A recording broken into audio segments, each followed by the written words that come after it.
Hi, everyone. Thanks for coming out tonight. My name is Randy Booth. I'm the head brewer here at Twin Barns Brewing Company. So, with that said, hope you're enjoying the beer. We're here tonight because we're joined by Tulsi Gabbard, and we're not going to waste any time. So, without further ado, let's bring Tulsi Gabbard to the stage. Thank you so much, Randy. Really appreciate having us here. Thank you very much, Randy. Aloha. Yes, we are a long way from home. I want to say thanks to Randy and to Dave. Which one's Dave and Bruce? You're Dave and you're Bruce. You're the owners of this fine establishment. Thanks for having us here at Twin Barns tonight. Really appreciate it. Thank you. What a great crowd. Thank you all for making the time to come out this evening. I heard that there was a bus. Some of you are from out of town. Raise your hand. Awesome. Thank you very much. For everyone who's from around here, thank you very much. We are 15 days out from Election Day here in New Hampshire. It's coming up quick. Before we dive into our conversation this evening, in light of the tragic helicopter crash that we saw yesterday with Kobe Bryant and his daughter and the others who were on that helicopter, I just want to share a personal story. I know this has hit a lot of people really hard across the country.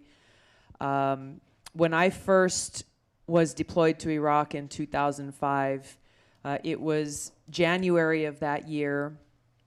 Our camp that we were based in was about 40 miles north of Baghdad. And within the first couple of days of us arriving to the camp, I was walking around and kind of getting acquainted and figuring out where things were. And as I was doing that, I came upon one of the main gates where most of our security patrols went in and out every single day. And it was the north gate of our camp, and there was a huge sign at that gate. As you're about to go out, you couldn't miss it. In big block letters, it read, "Is today the day?" Is today the day? It was a reminder every single day that we saw that sign that any day could be our last, and causing me to just reflect and be ever cognizant of that, none of us knows when our ticket will be called. And for me to reflect on what am I doing with my life and how am I making the most of the time that we have. And I think as we see tragedies like the one that occurred yesterday and those that happen too often in the news, I think it's an important time for us all to have that own reflection in our hearts about not only the deep question of what am I doing with my life, but just in these very divided times when it's so easy for some to express hate and vitriol and divisiveness, to just be kind, to be respectful, to express what we in Hawaii call aloha. We never know what other people are going through in their lives. And even as we may have differences in politics or ideas on different issues, that we can express those differences and have the kinds of dialogue that we need to as a country to be constructive. And always remember that we're coming from a place of shared space. We're all Americans. We're all Americans. And that when it comes right down to it, we care very much for our country and for our future, and that we are strongest when we stand together. We are strongest when we bring all of our best intentions that exist for those closest to us, our friends and our families, maybe our kids or parents or grandparents, our communities, and at the broadest level for our country and for the world. And it's in that spirit that we gather here tonight, because we have some big decisions ahead of us. all of us, all of you, of course, as New Hampshire voters, not only in what kind of leadership you want to see for yourselves as individual voters in this country, but of course the bigger impact that you have in our primary system, where the decision you make on February 11th could potentially send a very strong message to Washington and to the country about the kind of leadership and the kind of change you'd like to see. I know you know this. This is why you're here. This is what I've really appreciated about being able to spend the time that we have traveling across New Hampshire with big towns and small towns, being able to engage directly with voters just like yourselves in having this constructive dialogue about how we together can solve the challenges that we face in this country. Remembering the warning call that Abraham Lincoln shared with our nation over 161 years ago, when he delivered a speech about how a house divided against itself cannot stand. And just as when he delivered that speech, our country was facing terribly divided times, so too are we now facing such divided times. And his call then applies to us now today. A house divided against itself cannot stand. I went back recently and reread that speech. I had heard that line from the speech many, many times, but hadn't actually gone and read the entire speech. And I found it very inspiring to see how he chose to close it. That the last thing that he said is, "We shall not fail. If we stand fast, we shall not fail." And so even as you are maybe aware of or listening to or cognizant of the noise that you may see on TV, there's so many pundits and opinions and people sharing what they think, well, this person's going to win, that person's going to lose, the polls are changing on a day-to-day basis. Set all of that aside. Set it all aside. Turn down the volume, because what it comes down to is your choice. It's your choice.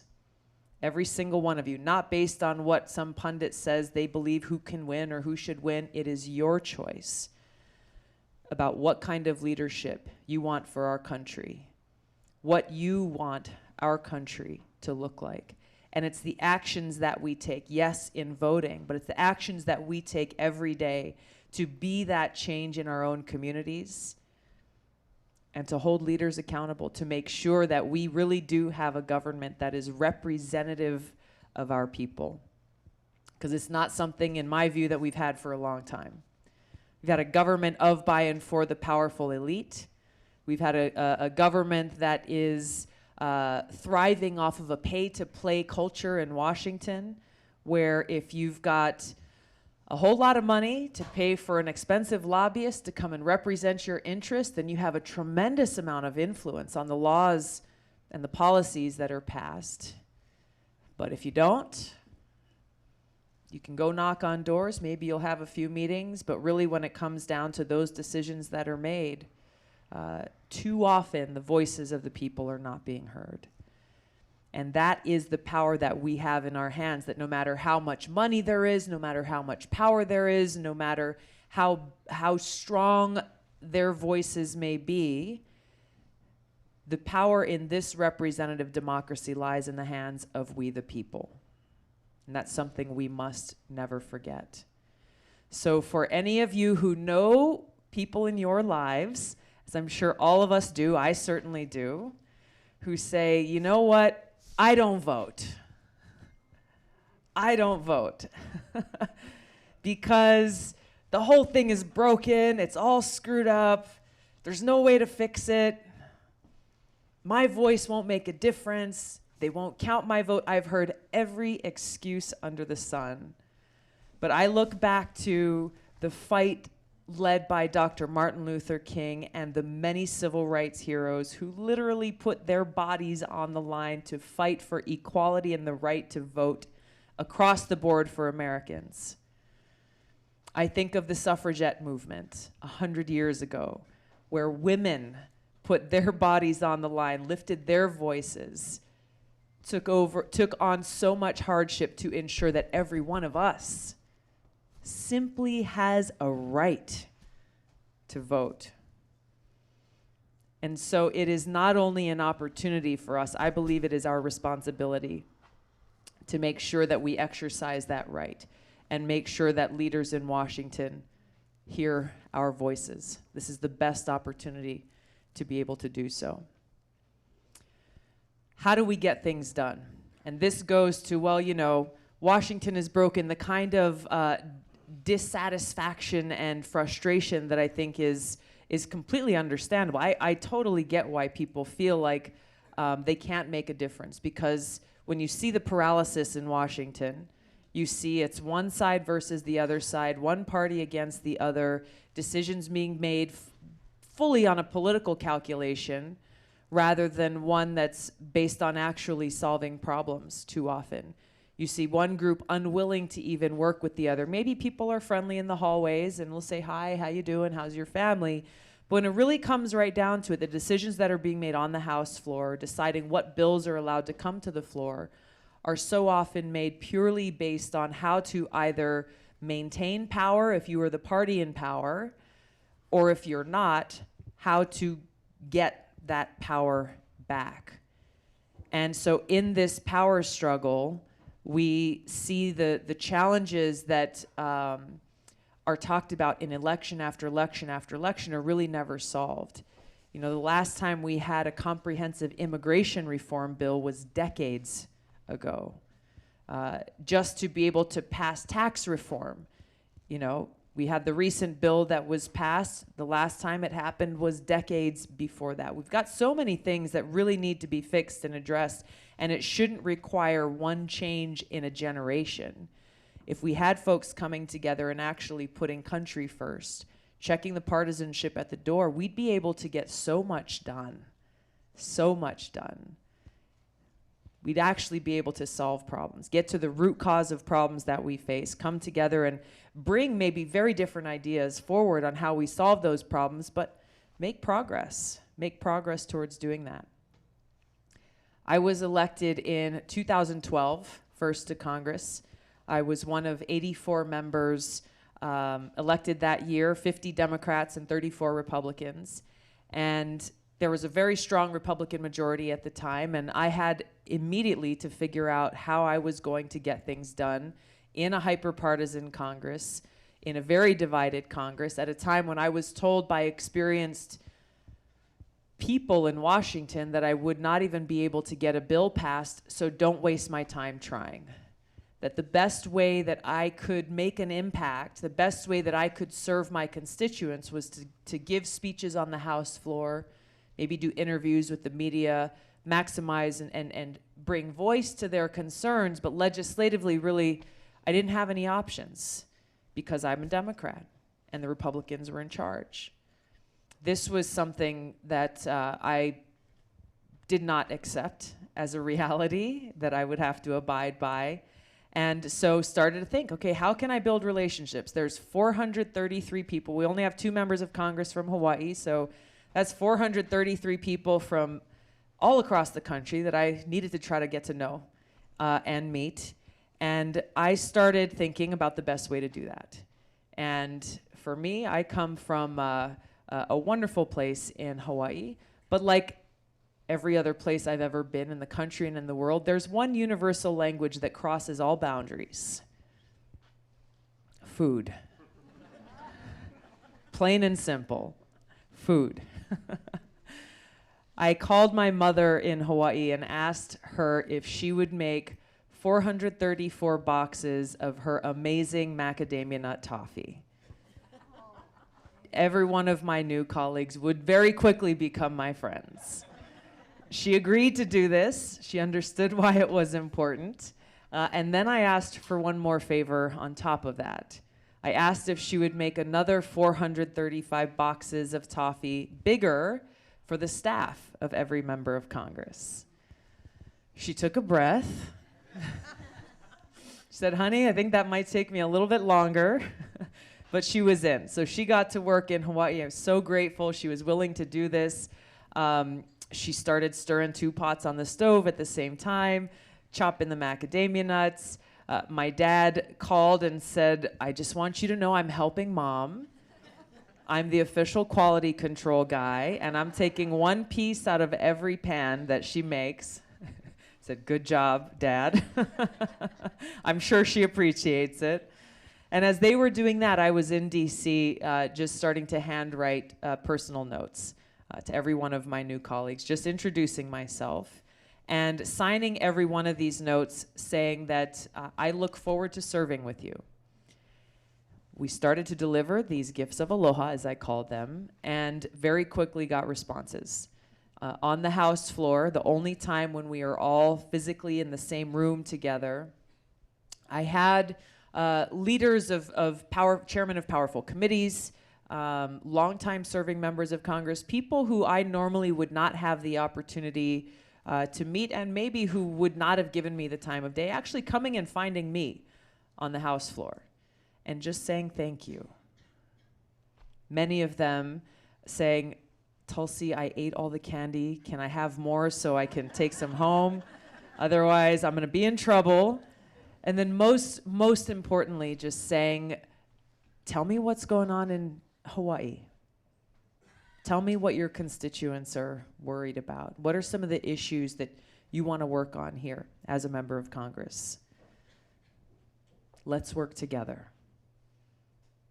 That simple gesture of reaching out with respect, without preconditions, without purity tests, without saying, I'm only going to talk to my team because they're my friends and I'm not going to talk to the other team because they're not.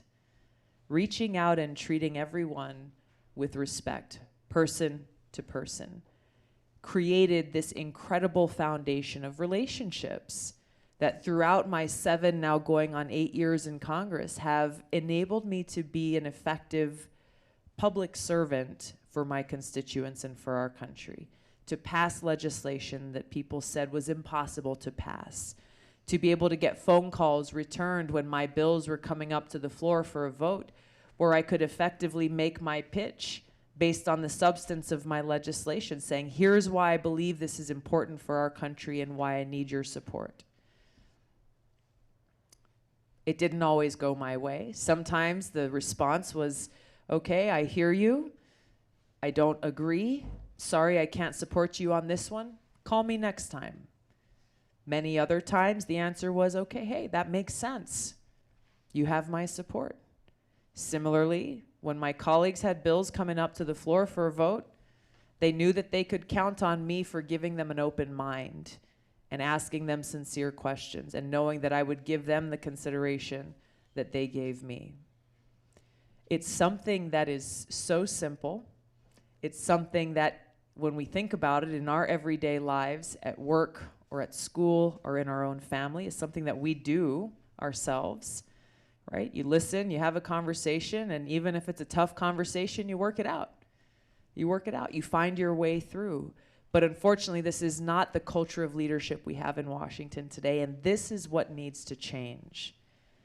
This is what needs to change. This is what's possible when you put country first.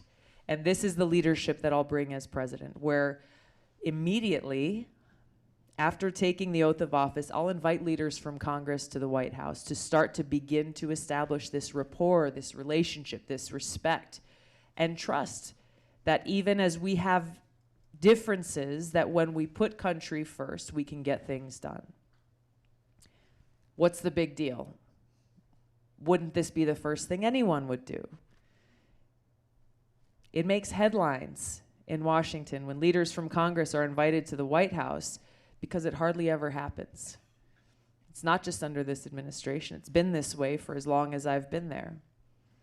It's probably less than a mile down the road. It's not that hard. It's not that hard. And unfortunately, what too often we see is when these meetings happen, you have talking points that are pre-written with the media waiting outside, the outcome predetermined. So really, you're not going in and having a sincere conversation. There's an agenda that's preset. And I point to both parties as being responsible for this. This is what's got to change. It's not something that's going to happen magically or overnight. I will have a bowl of the toffee on the table, just in case. They need a little sweetener there.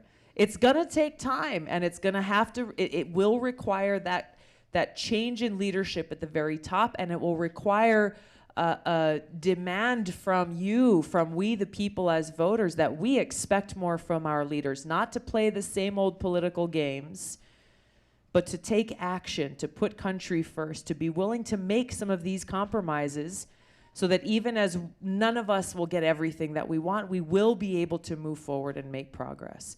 We will be able to begin to solve these challenges that we face. There are a lot of different issues that I think we'll discuss here as we start our conversation. I look forward to hearing what's on your mind and answering your questions. As we do so, we've got a couple of microphones we'll be passing around.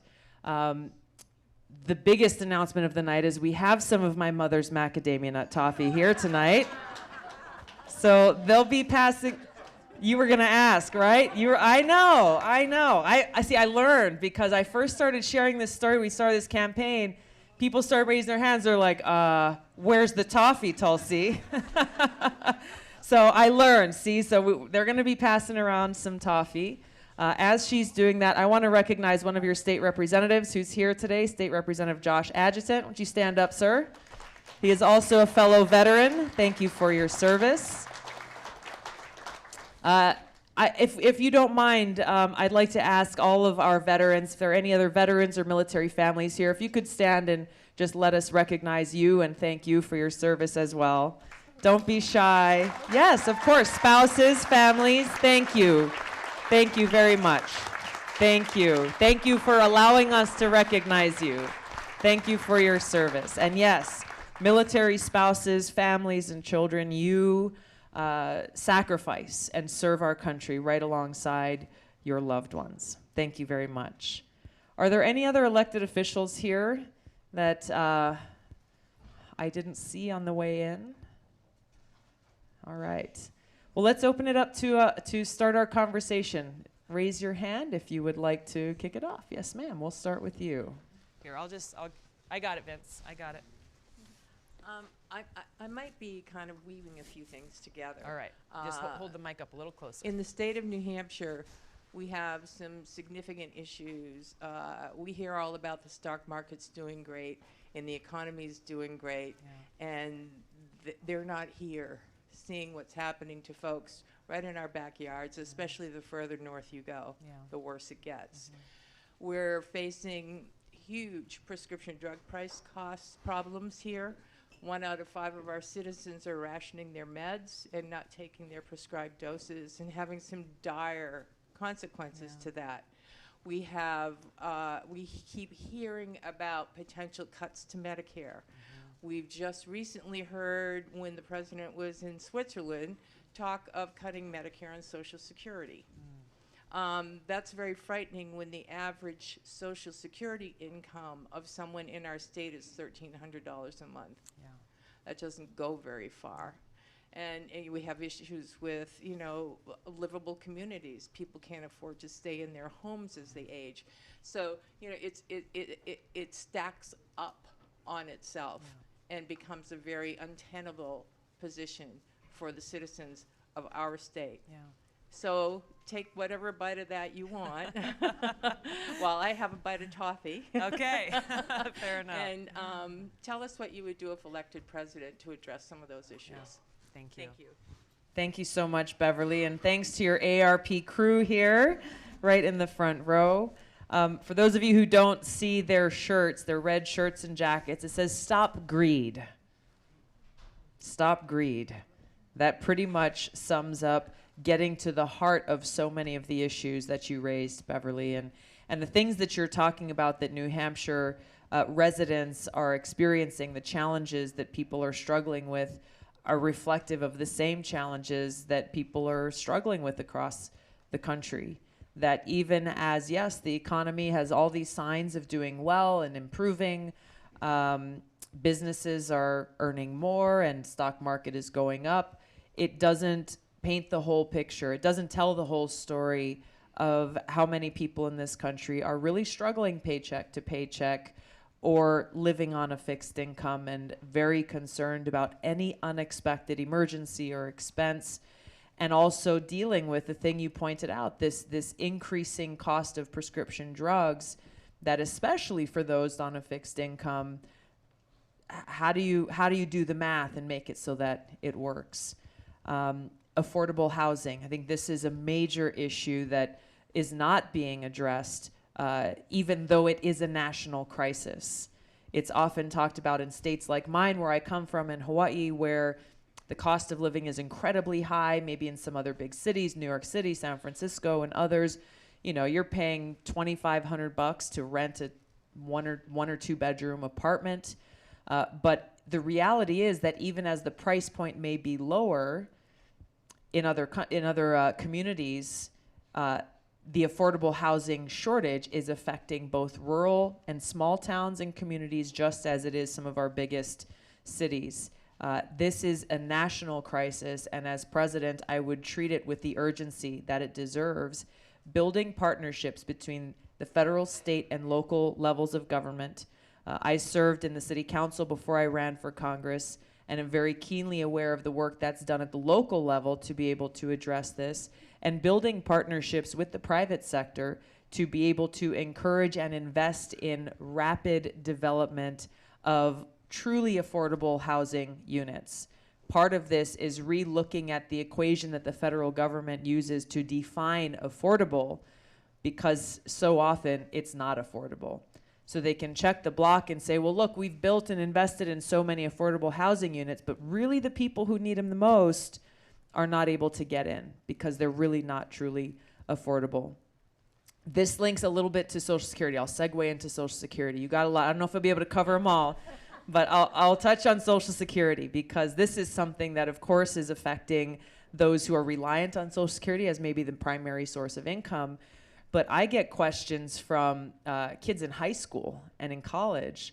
A young man I met in Plymouth yesterday or the day before who said he just got his first job ever. He's a junior in high school. He just started getting his first paycheck ever. And he's like, oh my gosh, look at how much money is being taken out for Social Security. But my teacher's telling me it's not going to be there for me when I need it. So why do I got to pay for it? This doesn't make sense.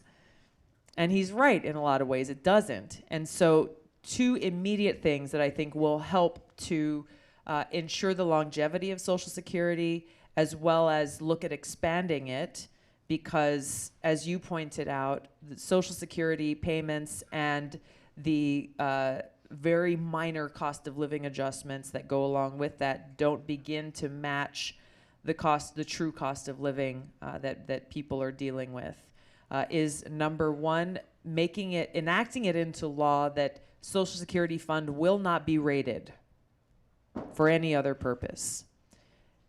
Changing the way Washington talks about Social Security as though it's an entitlement, because it's not. It's something that every one of us pays into throughout our lives, and we deserve to know that it'll be there for us when we need it. The second thing is getting rid of the cap, lifting the cap on how much income we make that actually goes into Social Security, because the existing limit right now, I think it's around $117,000 a year. Really, you end up with the low to middle income, maybe upper middle income working people who are paying for Social Security. And those, awesome, congratulations to them. You do really well. You make a lot more money. Fantastic. You should continue to be able to contribute your fair share into Social Security. I think that would go a long way towards achieving those two objectives with regard to Social Security. Thank you. Yes. Thanks, first of all, for being in New Hampshire, not Iowa this week. So I appreciate that. You've made your name often on foreign policy and the avoiding of endless wars, and that's, for me, one of the reasons I'm here in terms of listening to that. I guess that's part one, which a lot of people can understand. What would you do on the defense budget, though, in terms of $800 billion a year? Once you stop the endless wars, how would you look at readdressing the priorities of the Defense Department and how much we'd actually be spending? Yeah. Two questions that are very, very directly linked together. I think this past year's budget was somewhere around $770 billion. And it does not even encapsulate the full expense of what we are spending still on these regime change wars. And you're right, I've made this issue of the cost of war a very central pillar of my campaign because, you know, all the other issues that we're talking about here, so often we're told, whether it's with Social Security or healthcare or protecting the environment or infrastructure, clean water, there's no money for education, no money for all of these things that we need, yet there is an endless amount of money to be able to continue waging wasteful regime change wars that don't make us any safer. And these are not just wars of the past because they're continuing. So we can't even put a price on what they have cost us in terms of our taxpayer dollars. Many of you might not be aware that in Afghanistan right now, we are spending $4 billion every month still. And we're nearing our 20th year of being at war in Afghanistan.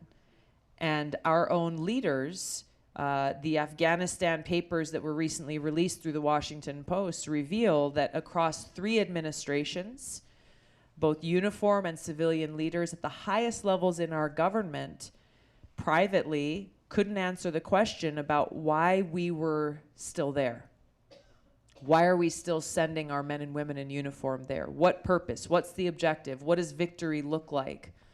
Why are we still spending billions and now over $1 trillion of our taxpayer dollars that we've spent there, privately asking these questions, realizing there's no answers, and then publicly lying to the American people and saying we have to continue to go there.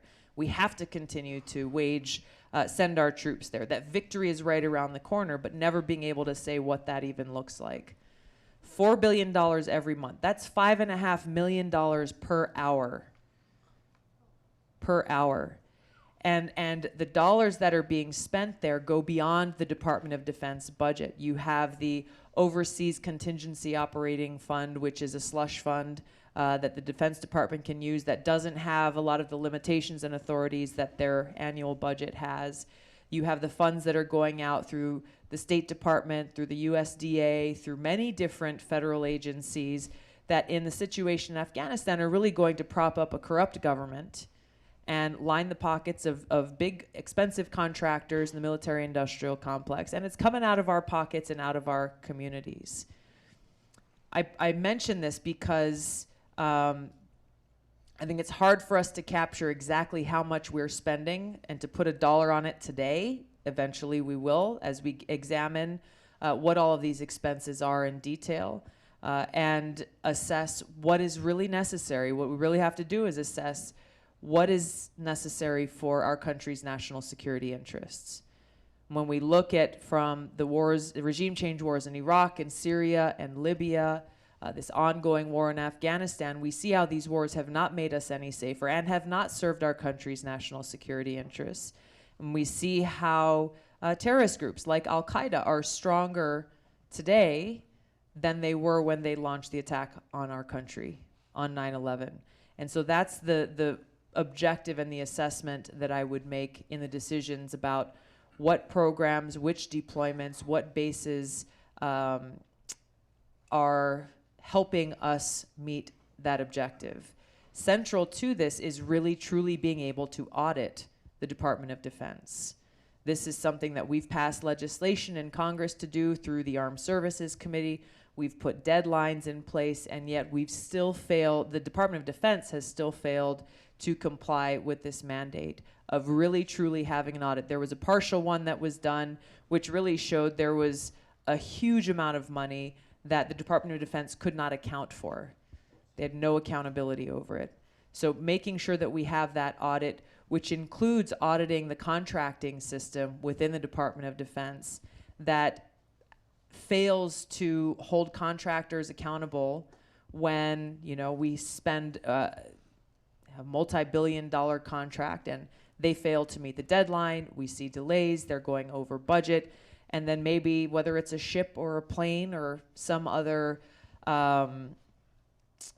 military product that fails and therefore fails to meet the original intent of that contract, we see a lot more waste in money. So reforming the procurement process within the Department of Defense is a central part of being able to rein in a lot of these costs and stop this drain, this waste and abuse of taxpayer dollars.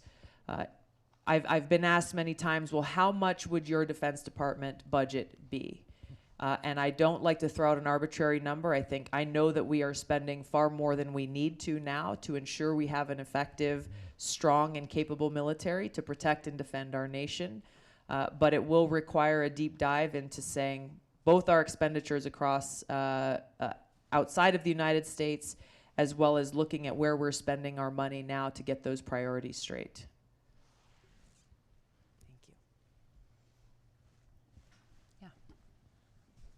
I have to play past the mic here. Tulsi, first of all, thank you for your service to this country.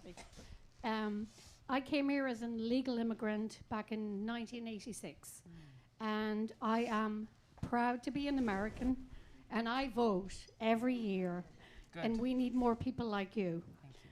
And you know, it's amazing to me. I look around the room tonight, and everyone here had the privilege of being born in this country and having the ability to vote.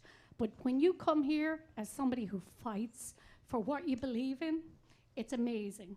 I have no question. Actually, I have a lot of questions. But I have one piece of advice for you. Okay. This weekend is probably the most American weekend up here. Pond hockey in America is up here. And I think you should show your face. Good idea. You need to gather votes. We need somebody like you. And it is probably the most visible weekend up in New Hampshire. You should figure out how to show your face for even 15 minutes. Okay. Here I thought you were going to talk about Super Bowl Sunday. But then I realized the Pats aren't playing, so.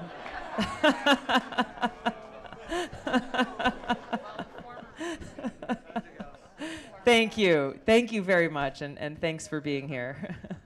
Yes. Thank you so much. First, I'd like to thank you for your service, and also thank you for being a really great example of a woman in leadership. That's really important to me.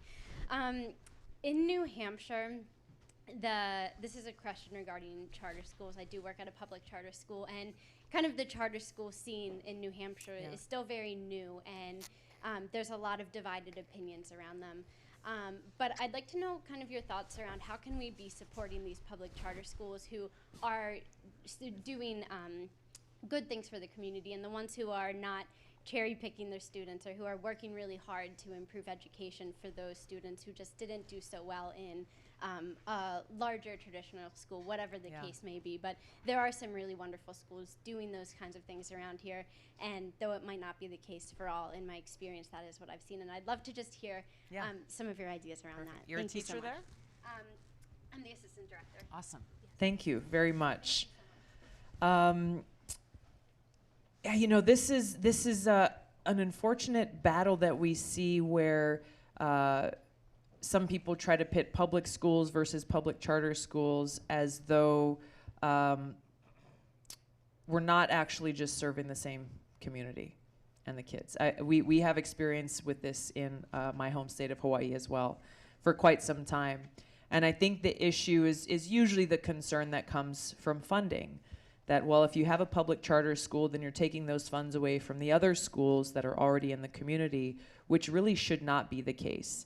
There should be equity in funding, recognizing that these schools are serving our children, and that public charter schools often have different models, as you mentioned, maybe serving a constituency of kids who had other needs or whatever. There's a lot of different models that are out there. The experience that I have in Hawaii, we have a number of public charter schools, many of which are Native Hawaiian immersion schools that where children go and their families are very invested in their education, and they don't learn to speak English until the 4th grade. And so it is a pure immersion program where they're immersed in Native Hawaiian language and culture, and they have this now K through 12, and the parents are very involved because they have to learn to speak Native Hawaiian as well. And this is a program that's these schools are celebrated across our state, but still struggle because there's not equity in funding. And I think it's a great opportunity for us. And so I support this. To get to the bottom line of your question, I support providing parents with the choices and the opportunities to be able to decide what kind of education is best for their children, and that we make sure that we're not pitting one group of teachers or schools against the other, but that we're best empowering those families to be able to ensure their kids are getting a great education. Thank you.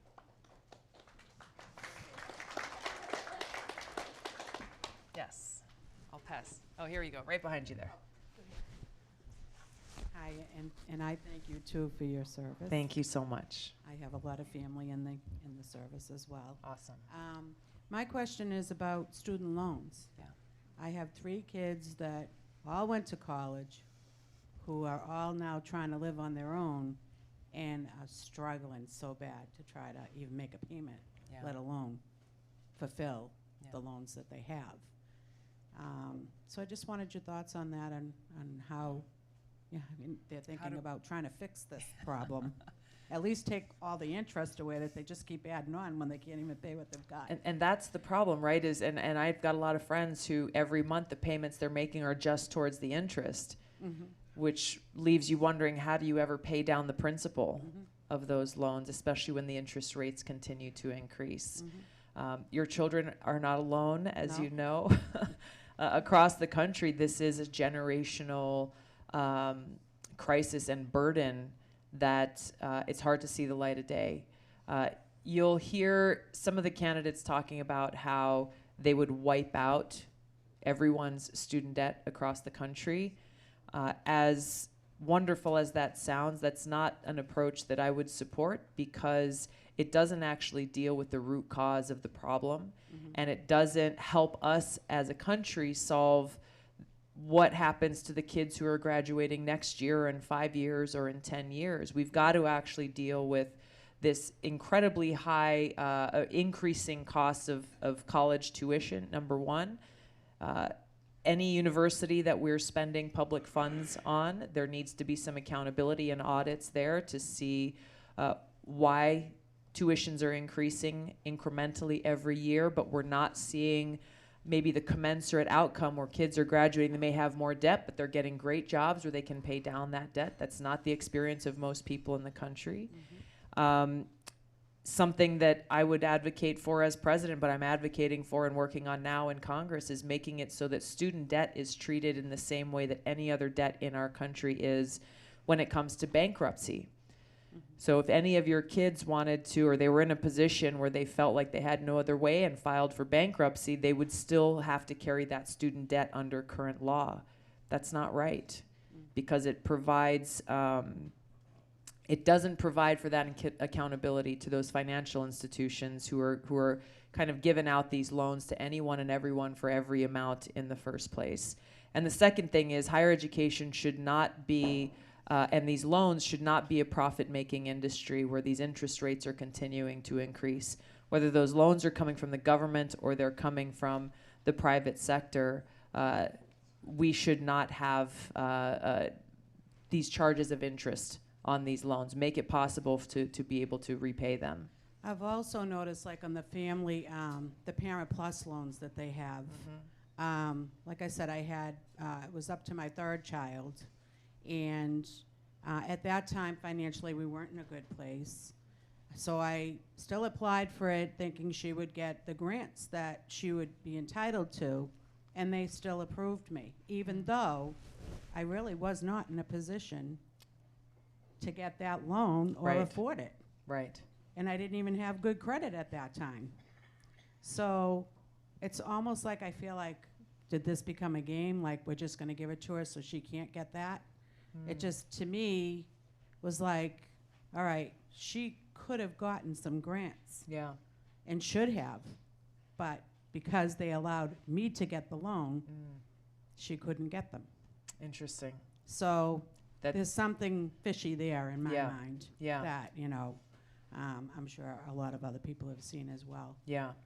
I think your experience points to that bigger problem. Yeah. That to put it nicely, there's something fishy going on there, and that we're seeing really that this is more of a for-profit industry than it is one really about making sure our young people are getting the skills that they need to pursue whatever path they want in their lives. And I think this is where I think for us as a country, we should change the culture around college and higher education to one that is more focused on, okay, well, what do you want to do with your life? Or what kind of job do you want to get? What profession do you want to pursue? What skills do you need to get there? If it requires a bachelor's degree, for example, if you want to be a social worker or obviously a doctor or an engineer, that requires some education. You make that investment. But if you want to enter into a trade or go and pursue vocational training or an apprenticeship, or you want to go and just enter the workforce immediately, unfortunately, there is a stigma still that if you don't have a bachelor's degree, somehow you're not as good as somebody who does, which is totally meaningless. It's totally meaningless. But because this is the culture that exists, we have people who feel like they have to go and incur this debt to get a bachelor's degree and maybe even a master's degree, whether it's something that they can apply in the profession of their choosing or not, so that they can have that standing. And then they've got to carry that debt along with that. I think we can do a lot more to be able to encourage people to look towards, what do you really want to do? And find those skills, whether it's on-the-job training. There's so many opportunities out there. We can use technology to be able to deliver a lot of this education and tools to people at a much lower to no cost, and take that stigma away, so that really the value that we're placing on each other is not based on a piece of paper, but really based on the skills and your experience and what you're bringing to the table.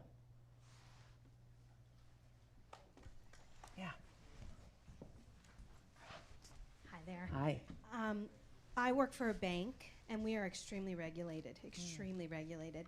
I have incredible insurance, but again, after I hit the deductible, everything will be all set. So, having children and whatnot, you might have a cold or an ear infection or something that's not just going to stay home. So I struggle with the fact that I am so regulated in my job, but that something might be not approved for insurance, or insurance isn't going to cover, though I'm paying every single time I get paid into my insurance company, they can deny me.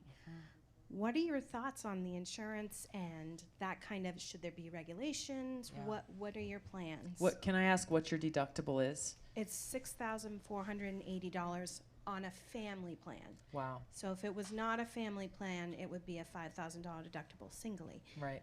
That turns around and includes dental, vision, and health if I pay for dental and vision, and I do with a family.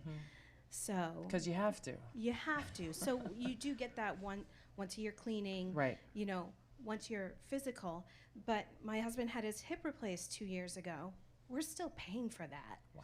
$70,000 surgery, and I ended up paying $7,000 of that $70,000. Wow. We're still paying for it, and it wasn't something that he could put off. He put it off, and his doctor said, now you have to do it. So Right. I just want some ideas on what your Yes. thoughts are on that. Yes, absolutely. Thank you very much. I'm sure there's a lot of other folks who are concerned about the same thing. This is the number one challenge I think that we face in the country, because without that peace of mind that whether it's for ourselves or our loved ones, that you're able to get the care that you need when you need it, it creates such a level of insecurity and anxiety that in the United States of America we shouldn't have. I'm going to go back to your shirts here. It's about greed. We've got to stop the greed. And so to say we need to add more regulation, I think doesn't get to the heart of their whole business structure. Their business plan is based around how they can make the most money without paying the least amount of money to the care providers, to the doctors and to the hospitals. I've heard horror stories from people who have been so rationed and been so denied the surgeries they've needed or the care they've needed or the prescription drugs that they've needed by the insurance company, by an administrator, someone who's not a healthcare provider, because it's really about money and it's about greed. There was a young man who came to one of my town halls recently in the last couple of weeks. We were in Merrimack, and he drove up and he shared the story of his mother, who was diagnosed with a rare cancer and whose doctor gave a very, very specific regimen of treatment that she would need, including a number of prescription drugs specific to her case. She went, took it to the insurance company, and they denied it. Said, no, we don't agree with that. Instead, here's a list of drugs that we will approve. You got to try it. I think it was for 3 months. And if it's not working, then you can come back and we'll approve what your doctor said you really need. She had no choice. It was tens of thousands of dollars to be able to pay for this if her insurance company denied that. She just didn't have. And so she did what her insurance company told her to do. She used the drugs that the insurance company, not a physician, told her to do. Didn't work as expected. They came back, they said, okay, now we'll approve the drugs your doctor gave you. She died 2 weeks later. It was too late. It was too late. So her young son is now dealing with the aftermath of this and bringing voice to her experience, which she is not alone. So many people are going through these experiences. And why? With big insurance and big pharma, they are driven by greed rather than actually working for the well-being and the interests of people. And I mentioned in my opening comments about the pay-to-play culture in Washington. We are in this position we're in where we don't have a healthcare system. We have a sick care system that is driven by greed rather than actually focusing on the health and wellness of people in our country, which is a travesty on any level, but especially when you think about the United States of America, the country that so many people look to as an example. We spend far more on healthcare in this country, far more than any other developed country in the world, and we see worse outcomes. Yeah, we get so little for it. We see worse outcomes. And yet, there are a lot of voices in Washington who are defending the status quo with no real defense to back it up. When you start peeling back the layers, you say, oh, you get how much money from the health insurance industry for your campaign? You get how much, tens of thousands, maybe hundreds of thousands of dollars from big pharma for your campaign? All right, now it makes sense. We've got to completely change this healthcare system in this country where we have guaranteed quality healthcare for every American, where big insurance and big pharma have no seat at that policy-making table as we're forming a true healthcare policy that focuses on encouraging and empowering the health and well-being of our people. I don't believe that we should abolish the healthcare insurance industry as a whole. If anyone wants to purchase their healthcare insurance or supplementary insurance, or if you've got an employer that's got a great plan that you want to stick with, of course you've got the freedom and the opportunity to do so, but that does not take away from our ability as a nation to be able to guarantee quality health care for every single American. That is absolutely affordable. For those who say this is impossible, actually continuing what we're doing is impossible. Every other developed country in the world has some form of guaranteed and universal health care for their citizens. Every other country in the world. And they also have a role for private insurance, differing in each country. Every country's got a different model.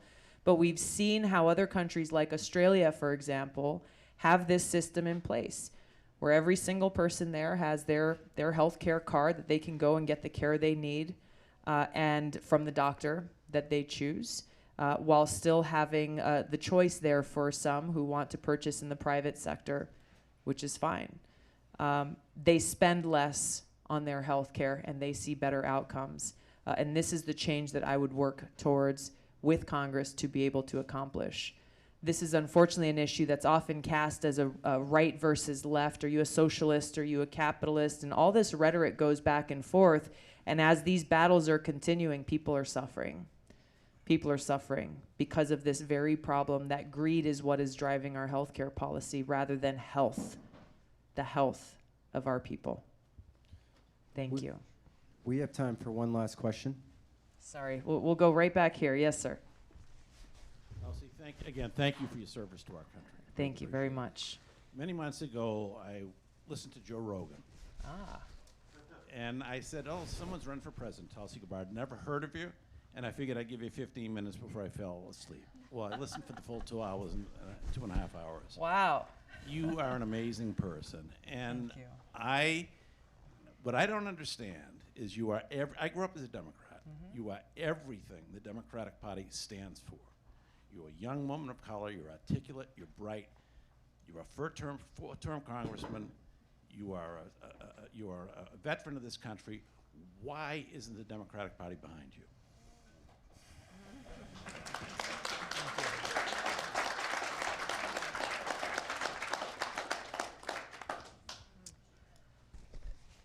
The powers that be in Washington don't take kindly to people like myself who call it straight.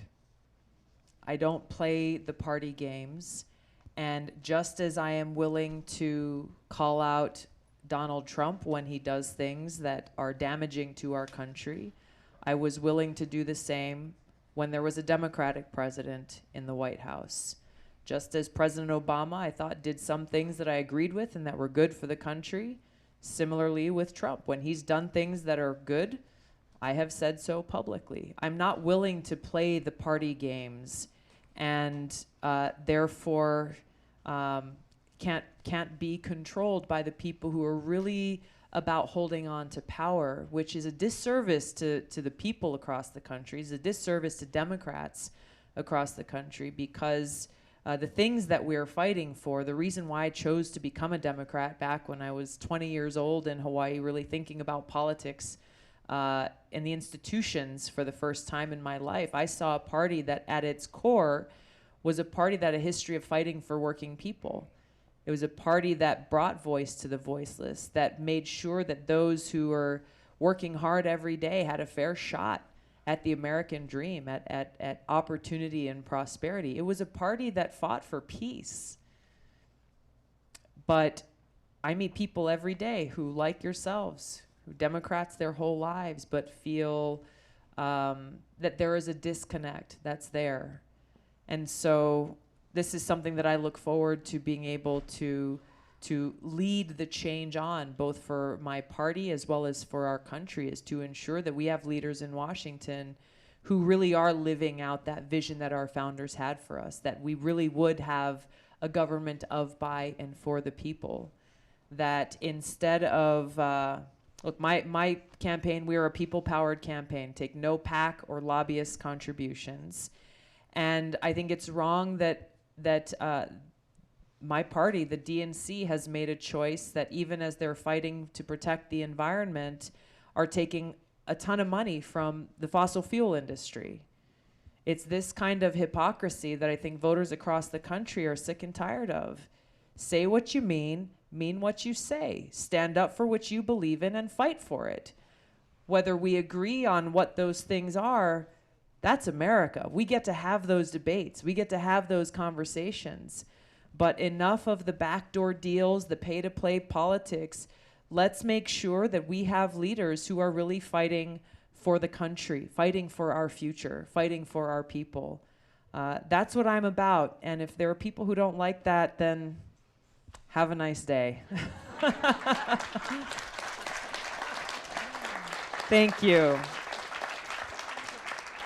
Thank you so much. I wish we had more time here tonight. I want to thank all of you really from the bottom of my heart for taking the time to come here. Time is the most precious thing that any one of us has in our lives, that once given can never be taken back. And so really, really grateful that you made the time. You could have been anywhere, but you came here and spent this evening with us here. Before we close tonight, I want to hand the microphone over to one of our incredible volunteers here in New Hampshire. Bill is going to share a little bit about what we are doing here over the next 15 days towards Election Day and how you can join the fun. Thank you so much. You know, I think what Tulsi just mentioned was very important. This campaign does not take PAC money. God knows the DNC isn't doing us a lot of favors. The one real strength that we have is the passion that Tulsi has inspired in so many people.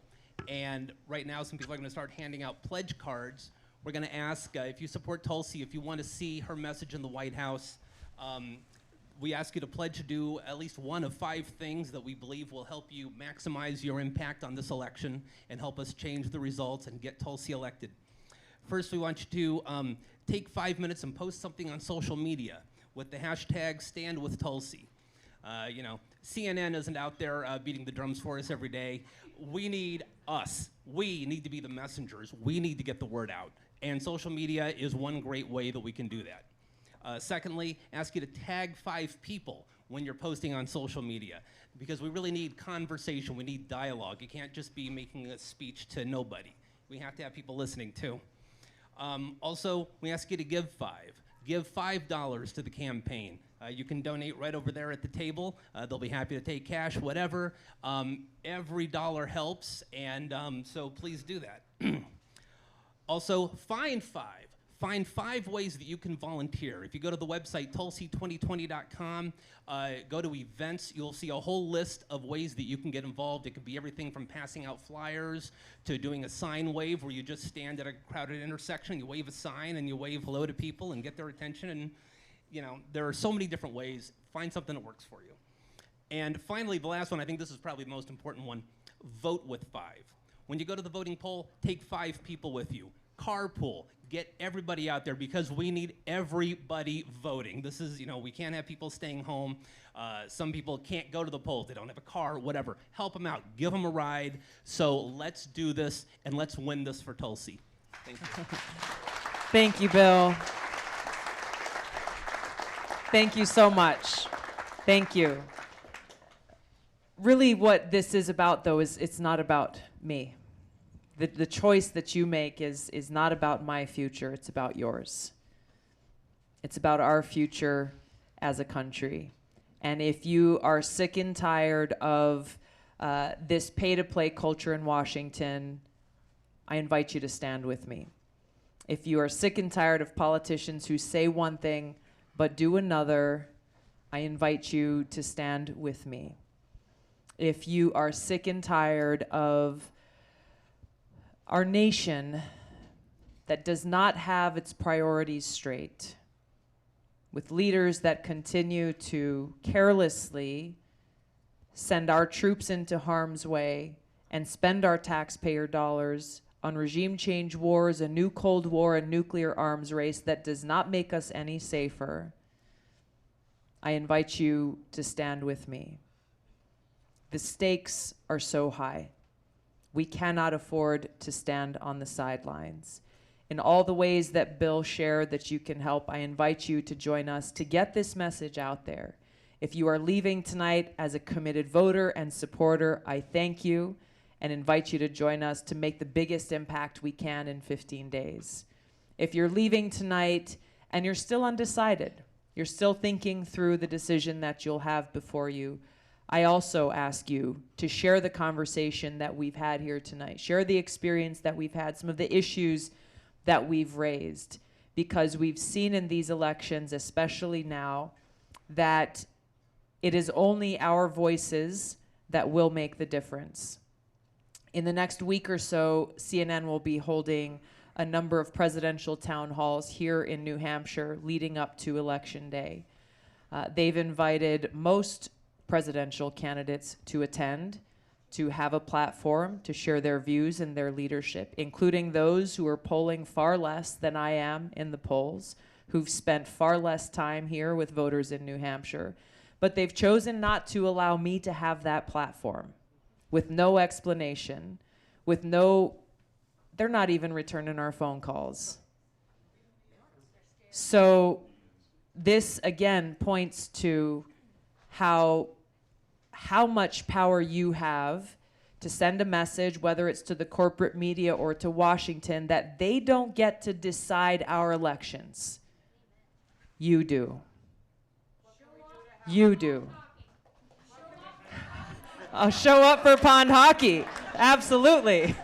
I'll show CNN because I'm going to pond hockey. What can you do? Lift your voices. I mean, look, I don't know what it will take for CNN to change their minds. If there's phone calls or emails or sounding off on social media, this is about fairness, and it's about taking back our democracy and letting them know that they don't get to decide who you hear from, that our democracy lies in the hands of the people of this country, not the powerful elite in Washington.